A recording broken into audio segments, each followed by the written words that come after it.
Alright, so I'm going to make another video on the power-up. So this is going to be for the attack power-up. So essentially, I should not be able to attack when I start.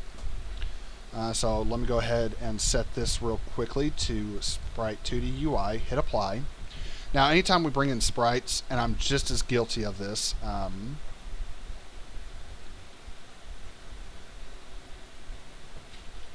okay, so this is getting ridiculous. Where did you go? There we go. Alright. Actually, something I can do is I can just take this ground pound, I'm going to duplicate it, I'm going to move it over. This will be called attack. So I'm going to go ahead and add a new one called attack. Or, yeah, I think that'll be fine. Okay, so this is going to be called attack power up. I'm just going to drag my sprite in here. One thing I want to really let you guys know is whenever you bring in any kind of sprite, I have 3 different mats inside the sprite. So we have chompy mat, player mat, and power up mat. These mats are actually extremely important to make sure you have them applied to whatever sprite you're using. In fact, I'm going to show you why. So I'm going to set this to 50 real quick so this fills up the cube. I'm going to bring another one in. So we have these in here.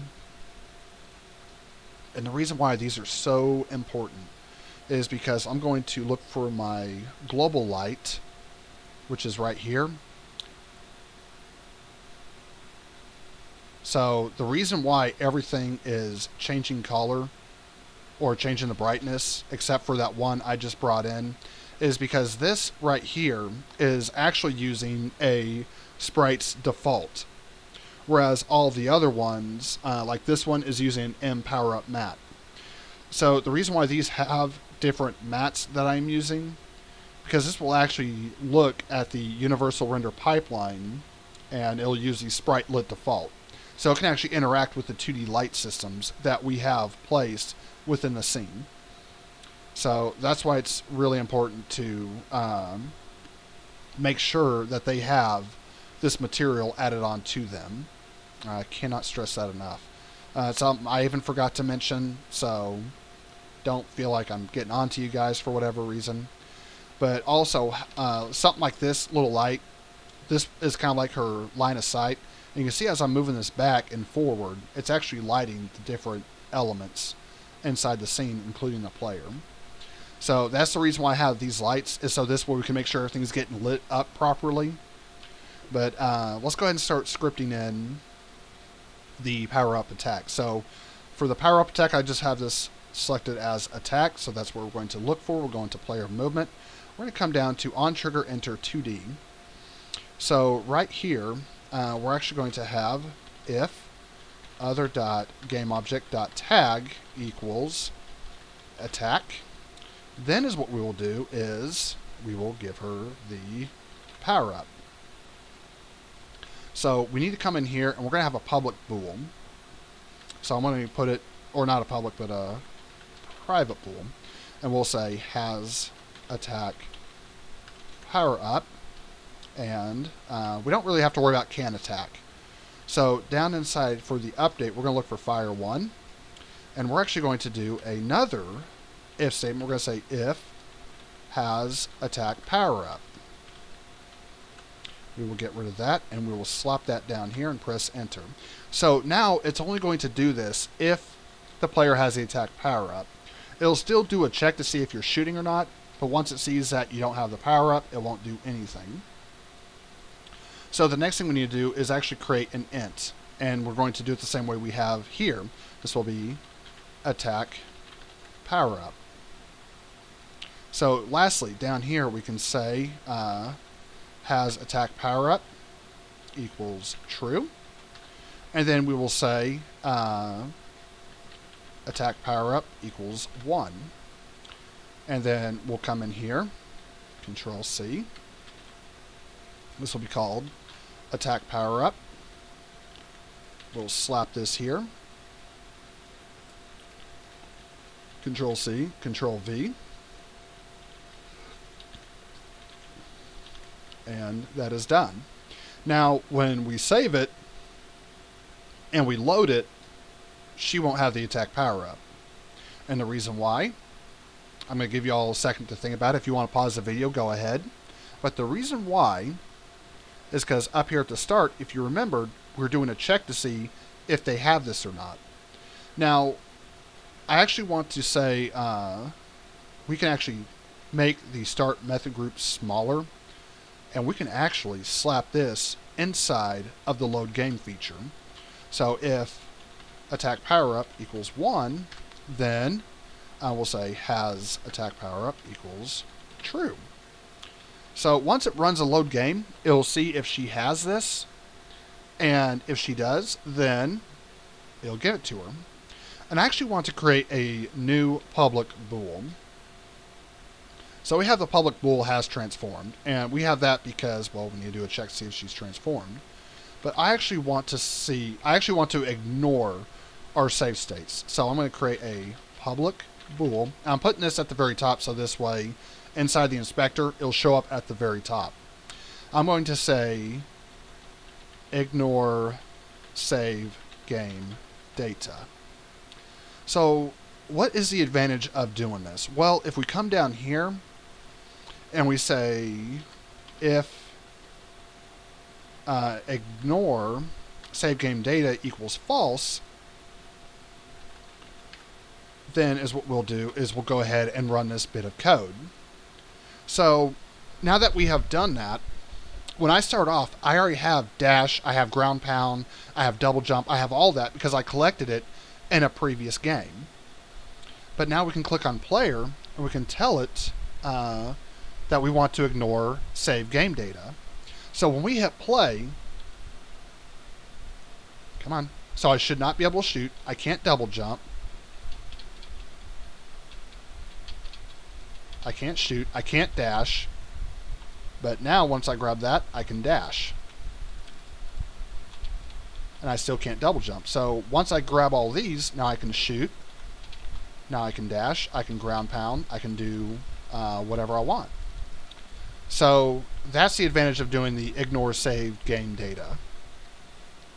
So I'm going to actually apply this to prefab. And I'm going to do the same down here, modified component, apply to prefab. So, yeah, that's a little short tidbit tutorial on setting up new power-ups and things like that. I'm actually going to go one level deeper. These power-ups look way too plain. Like, okay, they're floating sprites. Are they enemies? Are they something that helps you out? What is distinguishable between these and actual enemies? Right now they're just sprites. They're real basic sprites. I mean, we know what they are because we're the ones working on the game. Let's go into Dash. I'm actually going to create a particle system. I'm going to Effects, Particle System. And the nice thing about doing it, whenever you click on a game object and you right click to create something, it'll create it right in the middle of where that transform is. So the first thing I want to do is expand out shape. I want to do a circle. And the next thing I want to do is we have mode. I actually want to do a loop. So after that, for missions, well, actually, the next thing I want to do is a speed. So we have speed. I'm going to set that to 0.25. And now we're getting this little loop. Well, let's go ahead and set the lifetime to 1. So that's looking a little bit better. I actually think the start lifetime should be like 0.5. There we go.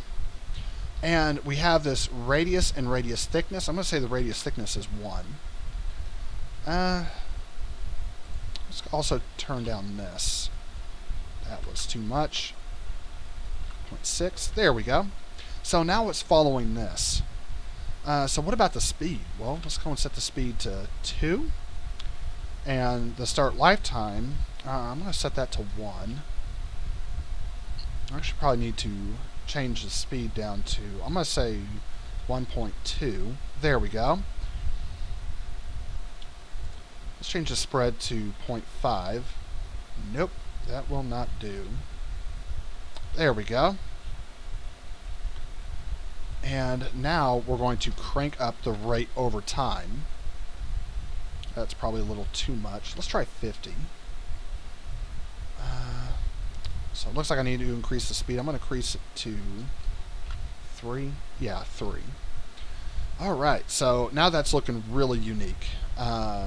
Spread, I think, 0.25, 0.2, 0.1. Oh, wait, what was that? Oh, that looks interesting. Let's stick with this. I kind of like the way that looks. I'm actually going to move this back just a little. Nope, can't move it back.